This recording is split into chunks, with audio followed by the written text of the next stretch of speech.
Oi pessoal, aqui é o Eduardo, sejam bem-vindos ao Apenas um Trekker. Nesse vídeo eu vou falar sobre Mapas e Lendas, o segundo episódio da primeira temporada de Star Trek Picard. Um episódio com revelações bastante impressionantes sobre a trama. Tá no ar o Apenas um Trekker.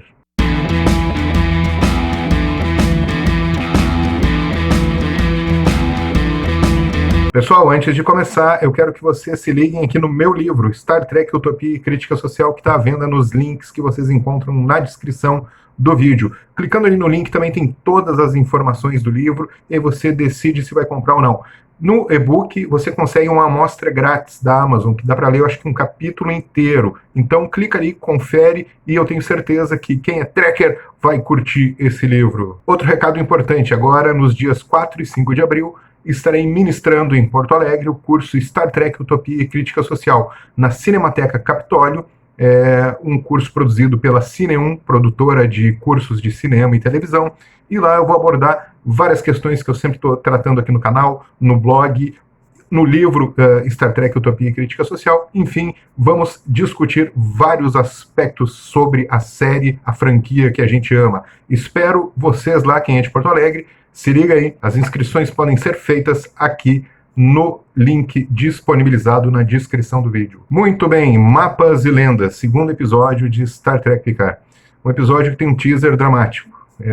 No início, a gente vê que é o dia do primeiro contato, 14 anos atrás, e é o dia que acontece o ataque dos sintéticos a Marte. Marte destruída, as instalações de Utopia Planitia são completamente destruídas por esse ataque dos sintéticos. E aí a gente percebe, a gente vê, né, as cenas de como ele iniciou e como ele aconteceu. O que acontece? Existe um exército de trabalhadores sintéticos, que são androides assim, bastante robotizados, né, eles não têm consciência, então eles são praticamente máquinas, simples máquinas que andam e têm um formato humano. Não são androides como o Data ou como a Daj, né?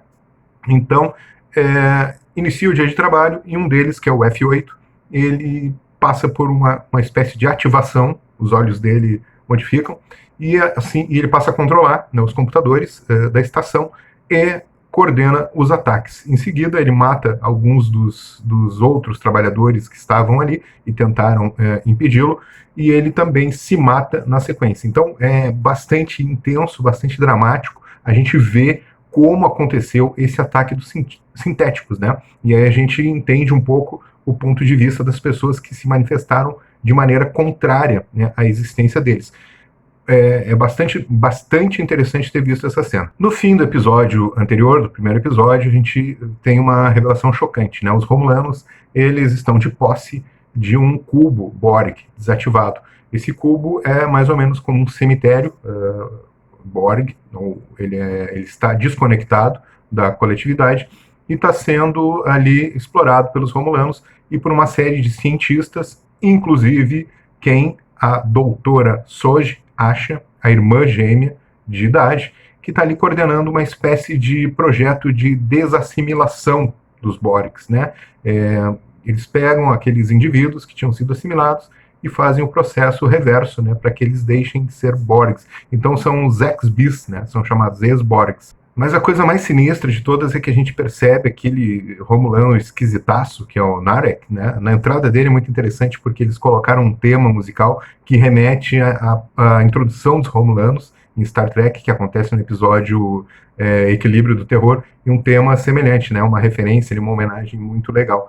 Então ele está se aproximando nitidamente da Soji, aliás, para obter informações dela, conseguir informações sobre quem ela é e o que ela pretende, porque ele sabe, evidentemente, que ela é um androide, e os Romulanos também estão por trás do ataque que aconteceu com a irmã dela e que a vitimou fatalmente. Então, tem alguma coisa aí muito sinistra acontecendo. Isso fica mais claro ainda quando a gente vê o final do episódio, quando ele tem uma conversa com a irmã dele, que está infiltrada na frota como humana, Tenente Rizzo, e ela diz para ele que ele tem que extrair as informações da Soji, né? E ela é meio enciumada, é uma irmã meio incestuosa, assim, tem uma relação bizarra ali entre os dois. Ela tá meio assim desconfiando porque ele está tendo um romance com ela, com a Souji. Mas eu acho que a coisa mais interessante desse episódio é a revelação de uma organização chamada Zhat Vash, né? Que seria uma organização milenar romulana que estaria por trás, inclusive, do Tal Shiar. Se todo mundo acha apavorante o Tal Shiar, né, essa polícia secreta romulana, esse órgão de inteligência romulano também, mas como a Laris fala, né, secreto é tudo na cultura romulana, né? Então, por trás do Tal Shiar existe o Zhat Vash, que tem uma aversão profunda a androides, a formas de vida artificiais. É meio que assim o que move os caras, né? Destruir formas de vida artificiais. Poxa, então a gente já faz o link direto aí com o que está acontecendo, né? É esse Zhat Vash, provavelmente, que está por trás do ataque a Dahj na Terra, que causou a sua morte, e essa coisa de tentar obter informações, né, da Souji lá no artefato. Esse cubo Borg é chamado de artefato pelos romulanos. Para que eles querem saber essas informações? Eles têm muito medo, né? O Zhat Vash tem muito medo das formas de vida artificial. A Laris fala que é mais do que ódio, é uma profunda aversão, né? Um temor, né? E ela também menciona que isso acontece, é uma característica da cultura romulana, que eles não utilizam androids e não usam formas de vida, aliás, inteligências artificiais, né? Então já existe essa coisa assim na cultura romulana, só que é exponencial, né, nessa organização chamada Zhat Vash, que provavelmente está por trás dos ataques e dessa grande conspiração que a gente vai descobrindo ao longo do episódio. Bom, tem uma cena também muito legal que fica intercalando com a cena onde o Jaban e a Laris estão explicando para o Picard, lá em La Barre, na França, o que seria, né, essa lenda do Zhat Vash, mas que a gente está vendo que há uma grande possibilidade de ser real. E essa cena fica intercalando com a investigação que a Laris e o Picard estão fazendo no apartamento da Dahj. Ela tem uma tecnologia romulana que é ilegal na Terra, mas que consegue reconstituir imagens do passado. Então eles conseguem ver uma parte, né, dela com o namorado no sofá, só que corta, e aí a Laris, olha, os caras fizeram uma faxina total que até essa tecnologia não consegue ver além disso. Então eles investigam ali o computador dela, o sistema, né, do apartamento, e aí eles descobrem uma coisa muito importante, que a irmã dela, né, não está na Terra. E isso é fundamental, porque o Picard vai ter que sair para o espaço de novo para procurar essa irmã, né, perdida, que está correndo sérios riscos por causa dos romulanos. Então, Picard voltará para o espaço. É meio que o tom assim que dá a partir dessa investigação e dessa descoberta. E aí o que ele faz? Qual o passo lógico, né, para isso? Ele vai até a sede da Frota Estelar. E até uma cena legal, quando ele chega, toca uma música de Frota Estelar, assim, e ele fica meio emocionado que ele está de volta. Lá ele é meio recebido assim com frieza. O rapaz ali, o recepcionista, não reconhece ele tem que dar o nome dele. Mas é bacana que em cima, né, do prédio ficam assim passando uns hologramas, né, de naves, e aparece a Enterprise D bem na hora que ele está chegando.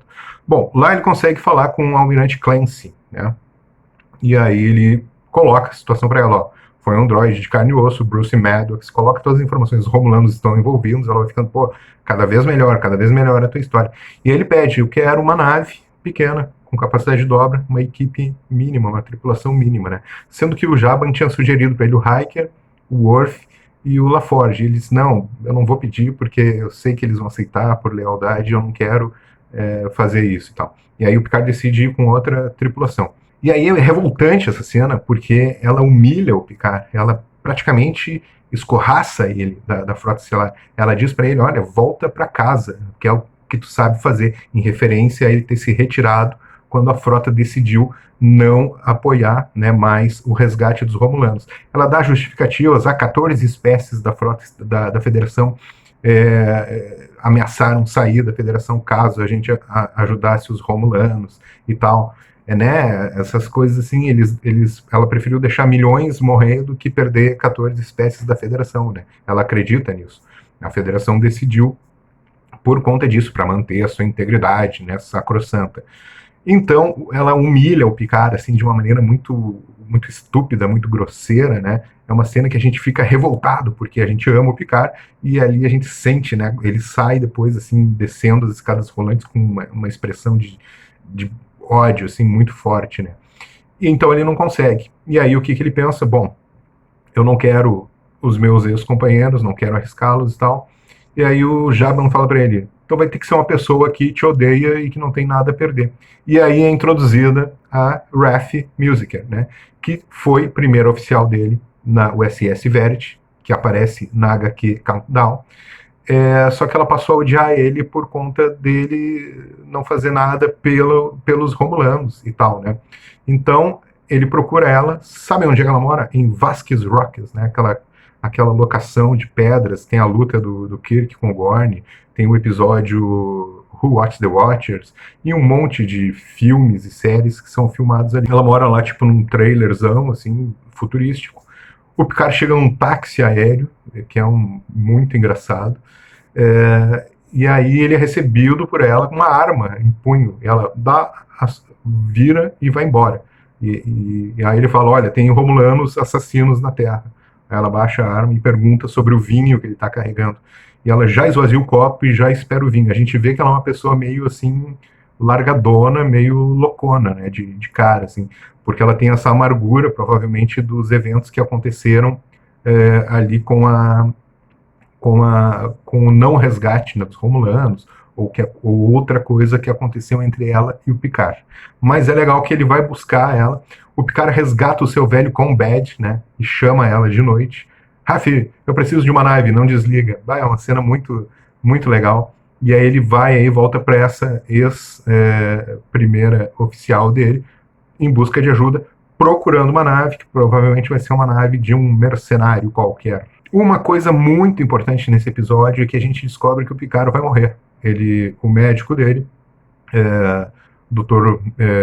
Moritz Benayon, vai até a casa dele, depois de ter feito exames remotos, à distância, e os exames não estão muito legais, e ele vai lá e dá a real para o Picard, olha, daqui a pouco vai acontecer, né?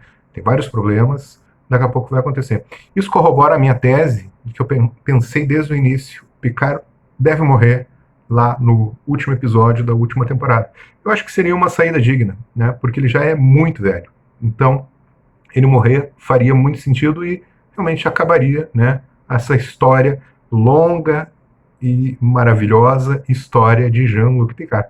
Né, morrer ali, talvez em paz, nos braços de Laris e Jaban, eu acho que seria interessante. Vamos ver se é isso que vai acontecer daqui a 2 anos. Mas agora o ponto alto do episódio, que a gente fica realmente assim chocado, é a conspiração que está acontecendo dentro da Frota Estelar.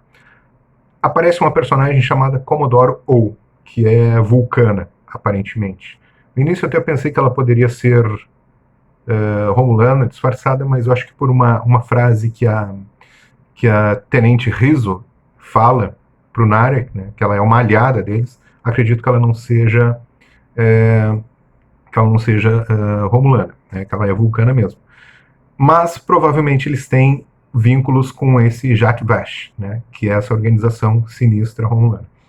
Então, qual é o diálogo ali que elas têm, né? Elas admitem que apagaram as imagens, que mandaram sequestrar a Daj, né, o apartamento dela, que mataram o namorado, que mataram a Daj depois, e elas cogitam a hipótese sugerida pela Tenente Rizzo, que é uma romulana disfarçada de humana, de oficial da frota, sugere que tome conta do Picard, ou seja, elas pensam em matar o Picard, o que é extremamente grave e coloca realmente essa missão do Picard em busca da Soji, da irmã da Daj, num patamar de risco muito maior. Outro fato que foi organizado por elas é justamente colocar o Narek, né, nessa posição de seduzir a Soji, ela já está apaixonada por ele, para que ele consiga extrair informações. E aí outra informação importante, a Commodore O fala que elas precisam das informações das outras criaturas. Quer dizer, existem mais, né, androides aí envolvidos nessa situação, onde o Bruce Maddox é chave, né? Então, é um personagem que provavelmente criou esses androides mais do que essa dupla, essas gêmeas, né? E elas estão extremamente preocupadas. E se elas estão procurando, se elas acham que vai acontecer alguma coisa, né, com as duas gêmeas, uma já foi morta, é porque certamente elas compartilham aí dos valores do Jat Vesh, né? Então eu acho que isso aí está bem claro, assim, o que é e como elas são vinculadas a essa organização. Uma coisa que ainda não dá para entender é por que elas são infiltradas na frota estelar, né? Isso pode ser, claro, um furo do roteiro, porque elas não necessitariam estar ali infiltradas na frota para fazer tudo que elas estão fazendo. Poderia ser uma coisa, né, à parte. Mas talvez pela afiliação da Commodore POL, que já é dentro da frota, imagina, há muito tempo, para ela ser Commodore, e tenha se afiliado a esse JetVash, ou o que quer que seja. Então, talvez ela tenha colocado, né, infiltrado realmente os romulanos dentro da frota estelar, o que é uma coisa bastante grave e que mostra um certo nível aí de corrupção dentro da frota estelar. Muito bem, pessoal, esse foi o vídeo sobre o segundo episódio da primeira temporada de Star Trek Picard, episódio Mapas e Lendas. Lembro vocês que o meu livro, aqui em cima, está à venda nos links da descrição desse vídeo, e também o curso que ministrarei agora em Porto Alegre, nos dias 4 e 5 de abril. Você pode se inscrever a partir dos links, do link que está aqui na descrição desse vídeo. Uma vida longa e próspera a todos. Tchau!